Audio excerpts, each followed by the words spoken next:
In this video, we're gonna shorten the sleeve on this sweatshirt with a cuff.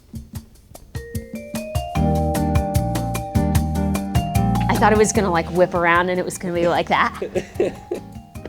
Okay, ready? Yes.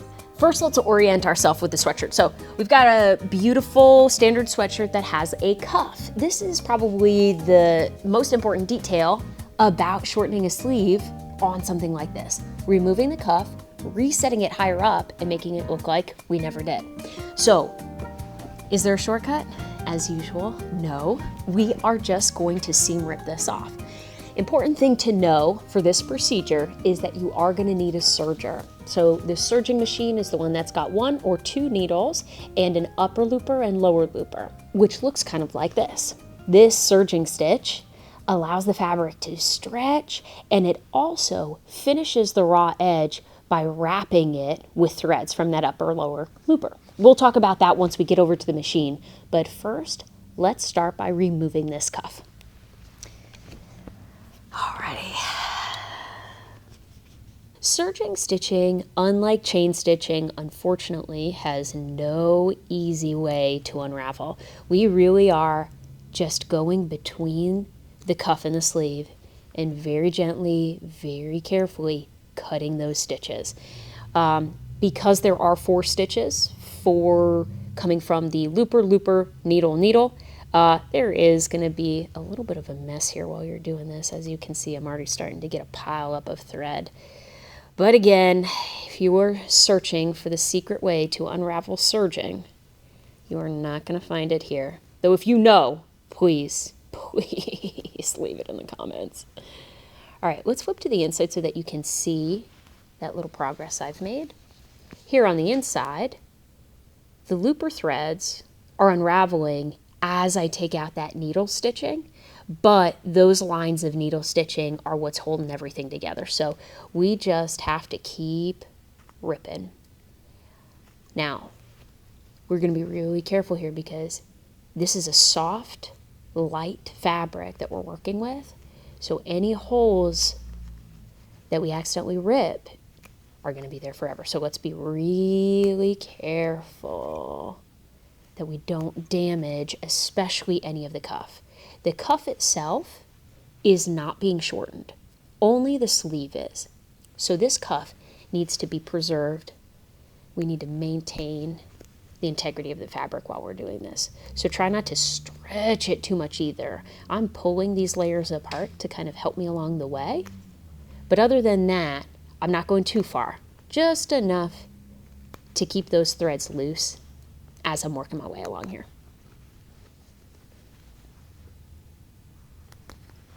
You'll also notice the texture of this really pretty, soft, flossy kind of thread, which is called woolly. And it's a thinner, looser weave of thread, and it's soft. It makes for a really beautiful finish and soft feeling against the skin.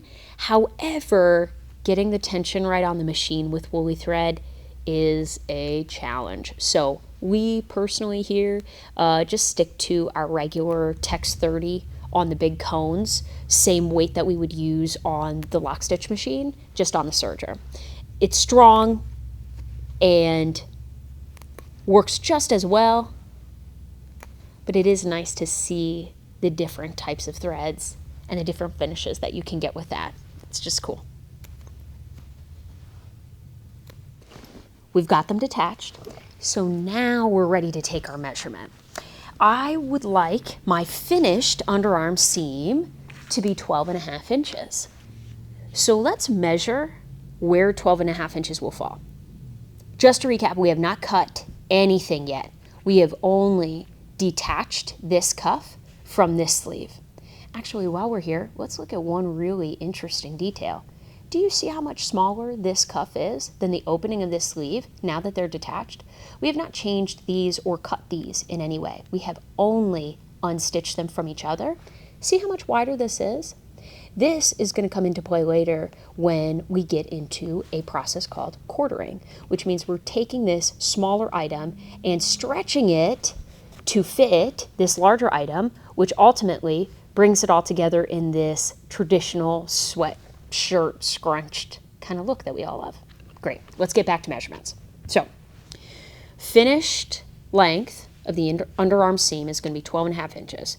And we measure that from the armhole itself. And I'm going to put a mark right here. Now, there we go. Now, the entire length is 12.5. So what does that mean? We're going to take the amount that the cuff will take up and cut that up even higher. Okay. With the cuff sitting on the sleeve, at the point that we just measured, let's double check one more time and see if we're at 12.5.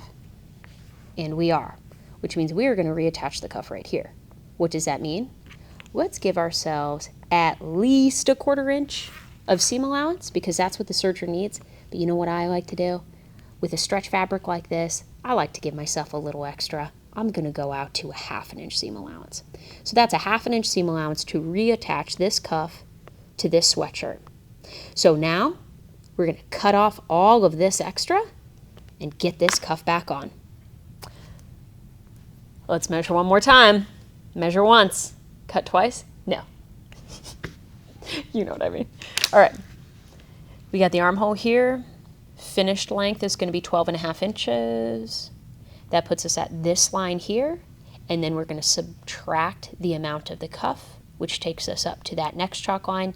And then I'm leaving a 1/2 inch for myself of seam allowance. And I'm going to just straighten this up on my grid. Lay my fancy ruler right across here. Good. All right. Let's rock and roll.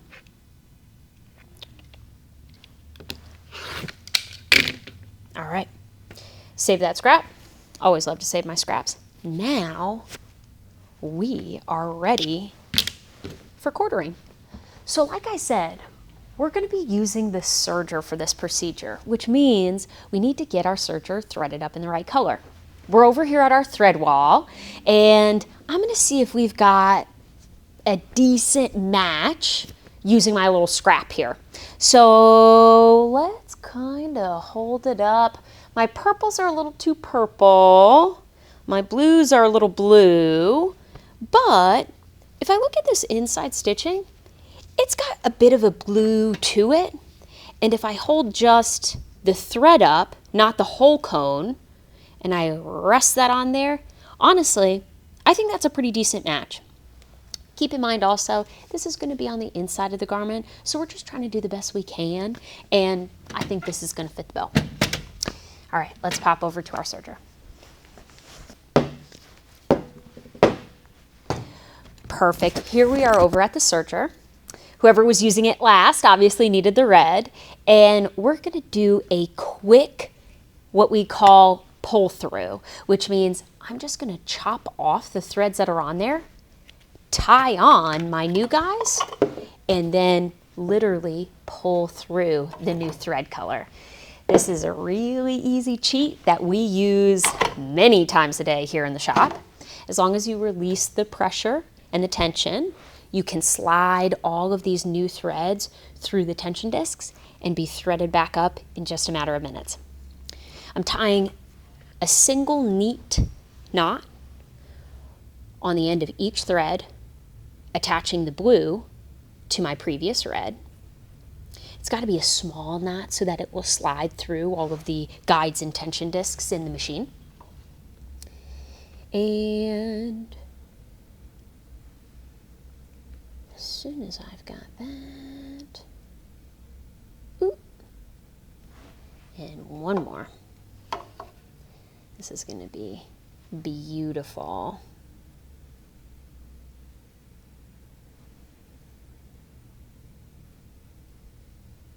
Great. I like to do this in two parts. First, we are literally just going to run through the bottom loopers. The bottom loopers are going through upper and lower guides inside of the machine. These two over here are my needles.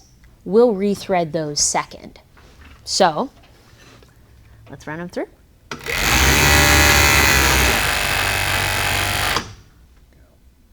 you can see we've got our 2 red needle threads and our 2 blue loopers. So we are all set on the bottom, and now we just need to pull through our 2 top threads. So I'm going to bring the needles all the way up. I'm going to release my presser foot there, and then I'm going to pull these needle threads through in front of the eye of the needle, because the knot will not go through that eye. All right, there we go. And then I'm going to use my tweezers to individually thread each of these eyes. We're going to be really careful during this part of the procedure because the blades of the serger are completely exposed right here. So we are going to turn off the machine and remove our feet from the pedal while we're doing this, because that is as dangerous as the serger gets right here, okay? Especially in industrial. There we go. These machines have got a lot of pressure, a lot of strength. They can run through anything. So I wouldn't test it, if you know what I mean. Great. There we go. All right, so you can see our 2 needle threads are loose and completely on the top side of the machine. That is really important. We're going to put the presser foot back, but we need to have the threads totally up and not wrapped around either this upper looper that you can see or the lower looper when we start the rechain. That's really important because I find that if the threads are looped down into the machine when we start the new chain, I always get them to snap. So just avoid that. Let's go ahead and put our presser foot back. And I'm lifting the presser foot, putting all 4 of the threads back under the machine. And now all 4 are in there, but they're not chained together yet. Let's lower that presser foot, make sure the machine is back on again, and now we're ready to chain it off. Awesome. All right, the last thing that we're going to do before we go back to our garment is run a little test. So I've got my test piece over here again, and we're just going to slide that through and make sure we like the way that looks. Ooh, that is nice. May not be a perfect match, but it sure as heck is a nice one. Okay, we've got our garment correct side out, and we're going to flip it. So I'm looking at the wrong side or the inside of my garment here. The cuff, as far as I can tell, doesn't have a right or wrong side, but I do know that I want to line up the seam with the underarm seam just because I think that that looks the prettiest. So I'm going to pin that in place, placing the cuff inside the garment. So the cuff is up against the correct side of the garment. You see that? So you can't see it because it's in there. Now, how does quartering work? We are going to stretch the cuff to the width it needs to be to match this sleeve opening, which is actually quite a bit. We've got a really pretty blousey look here. So I'm going to stretch that all the way over to here and then let go and put a pin there. The point is we're trying to equally spread the, I don't want to call it gathers, but the extra fabric of the sleeve between equal points on the cuff. So we don't want to stretch and get that unbalanced so that some of the sleeve is bunched up right here and some of the sleeve is totally smooth on the other side. That's the biggest issue with this. So here we're picking points that are directly across from each other and pinning those points. So now we're going to choose 2 more points that are parallel to each other. So I'm going to hold 1, put a pin, and then again stretch until it meets and put another pin. Now, typically they call it quartering because usually you're just quartering. You're doing 4. So I like to put 4 pins. you can continue to cut the space in half with more pins if you'd like, if you'd feel more comfortable distributing the additional fabric that way. But I am good with 4. So I'm ready to take this over to the machine. Now, technically you could just serge it at this point, and in the factory, they do. But I really want this to be right, and I want to take the extra step of putting a straight stitch in to hold all 3 of these layers together. The outer sleeve, the inner cuff, and the outer cuff. I want to make sure that all 3 layers are evenly fed when I go over to the serger, because the serger has blades, which means we can't back it up. We can take out the stitching, but we can't undo anything that's been cut. So I want to avoid any mistakes by putting it on the straight stitch first, giving myself a guideline, and then running directly over top of that on the serge to, again, finish the edge and make that edge stretchy. So let's go over to the straight stitch now.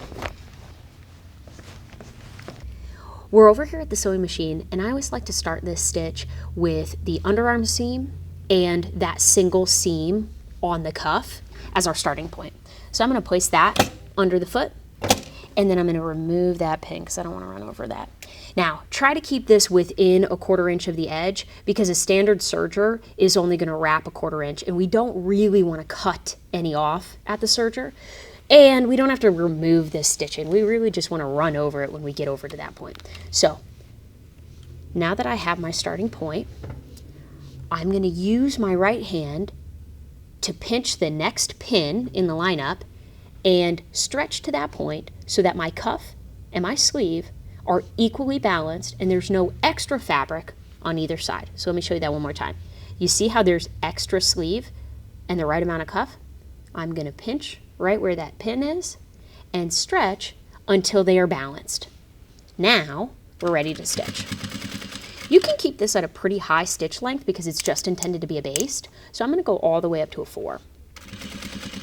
Each time I get to a pin, I'm going to remove the pin, pinch at the next pin, and straighten until the sleeve and cuff are exactly the same length. And I want those edges, those raw edges, to line up at the right side of my machine. Right. Sometimes I'll use my fingernails to kind of scratch it all into place and keep everything nice and even, because if anything sticks out, like that sleeve, if that sleeve sticks out, that's going to look weird later. Even if you serge it off, you're serging off an unequal amount, and that will be noticeable in the finished cuff. All right, we're almost at the home stretch. Notice I'm taking really small runs here. With a cuff in general, it's a small circumference, so we're just taking a few stitches at a time, keeping it real easy, real simple here. All right. Perfect. Okay, we don't even need to flip that cuff out, nothing like that. We're just going to take this, examine it for any pinches or any areas that we might have missed and not gone through exactly all 3 layers. But I think that's looking really good. We are ready to go directly over to the serger and clean that baby up.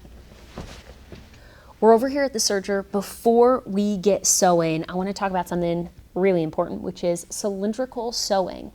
So this is a continuous circle, as you can see. Unlike the lock stitch machines, the serger runs continuously, and we don't have a start and stop. We just continue chaining. Now we have a piece that we're going to continually sew. So what does that mean? It means that we need to smoothly run the stitching on, sew our circle, and smoothly run the stitching off. We've talked about this a little bit in some pant hem videos, but with the cuff, this is a little bit trickier because we've also got the added bulk of the extra layers and trying to keep everything smooth and keep everything from pinching, and again, keep it all looking really clean. So let's start with our underarm seam. We're going to get that under the machine. And again, our goal is to not shave off any more than we need to. Just shaving off enough to get us that nice, smooth, clean edge as the thread is wrapping, but we don't want to jeopardize our length. We don't want to jeopardize changing anything about the measurements that we've already taken. Okay, let's do it. Let's lift the presser foot here and place it underneath. Remember, this is our blade right there. And now we're just going to slowly start moving.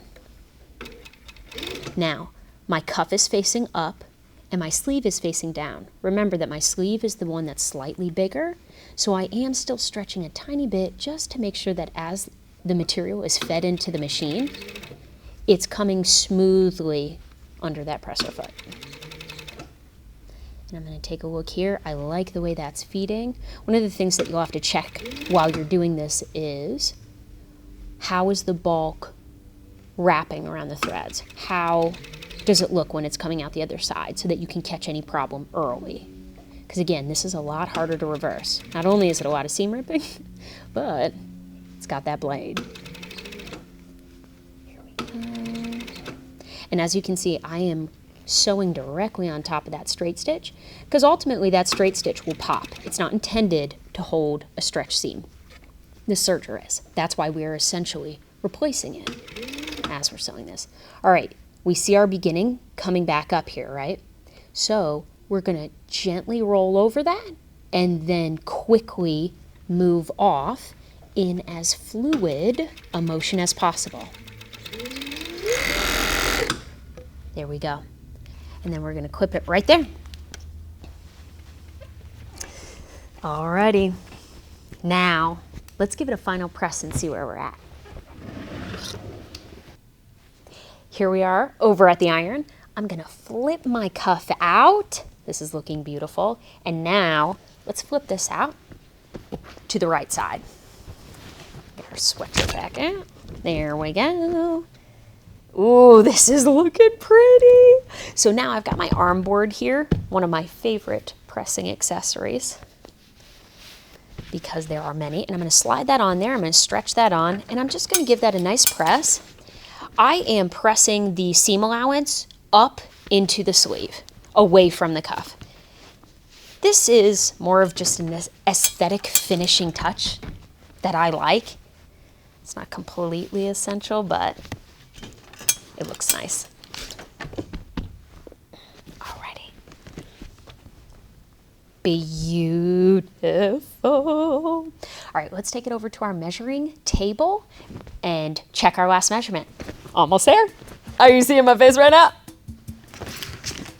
That's the face of a perfect final measurement. Check this out. Here we are, 12.5, good to go. Beautiful, and hopefully it looks exactly the same. Even great matching thread color, I love that. Perfect. Thank you so much for joining me on shortening this sweatshirt sleeve. Leave questions, comments, anything else below. I'm happy to answer them. Like, subscribe, and see you soon. Thanks so much.